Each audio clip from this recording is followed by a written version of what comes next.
territoriaux, la fonction publique territoriale, les hospitaliers avec l'hôpital et ensuite l'éducation. On attaque?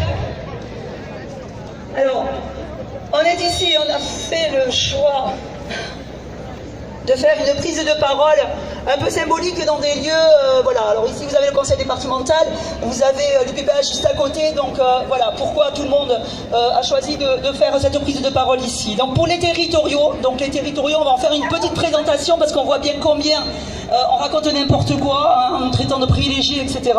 Donc là on va faire une petite présentation pour vous expliquer, enfin pas à vous, mais qui nous sommes. Alors, parce que Macron et son gouvernement n'ont de cesse de nous présenter comme des nantis, comme des privilégiés, que nos missions devaient être privatisées, simplifiées. Tous les territoriaux ici présents souhaitent se présenter eux-mêmes pour rappeler qui ils sont.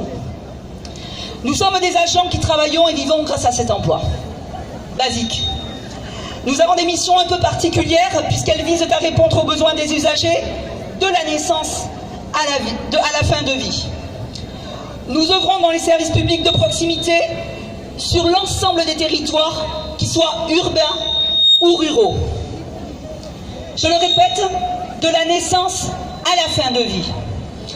Au conseil départemental, dès la naissance, avec les services de la protection maternelle et infantile, nous avons les professionnels, les puéricultrices, les médecins, les assistants sociaux, les éducateurs, les secrétaires, pour l'aide et l'accompagnement des plus vulnérables, au collège, au lycée, pour la cantine, l'entretien des établissements.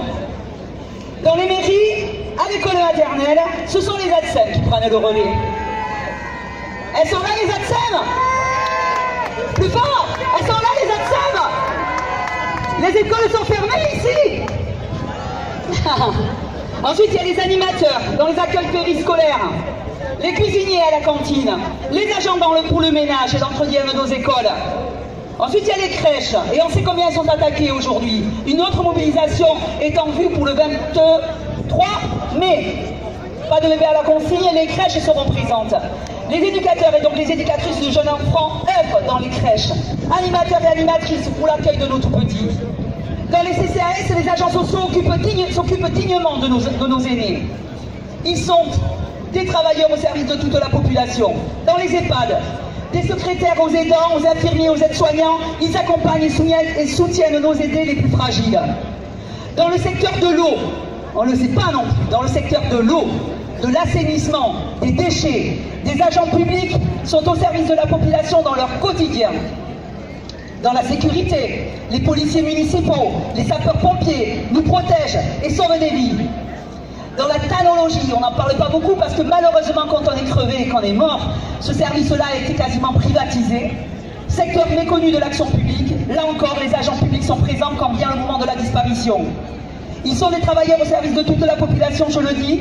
Alors face à un discours injuste, calomnieux, voire diffamant à l'endroit des fonctionnaires, il faut aujourd'hui dire encore et encore la vérité. Les services publics et les agents publics tous les jours sont le bouclier, le pare-feu aux problématiques sociales tous les jours plus nombreuses. Il est urgent de tordre le cou à l'idée selon laquelle nous serions un coût qui justifierait 120 000 suppressions d'emplois, dont 70 000 dans la territoriale dont je viens de parler. Nous sommes la réponse solidaire basée sur un modèle social de redistribution. Oui, l'impôt solidaire intergénérationnel. Nous sommes la réponse à tous les besoins et à tous les maux de la population, à tous les accidentés de la vie.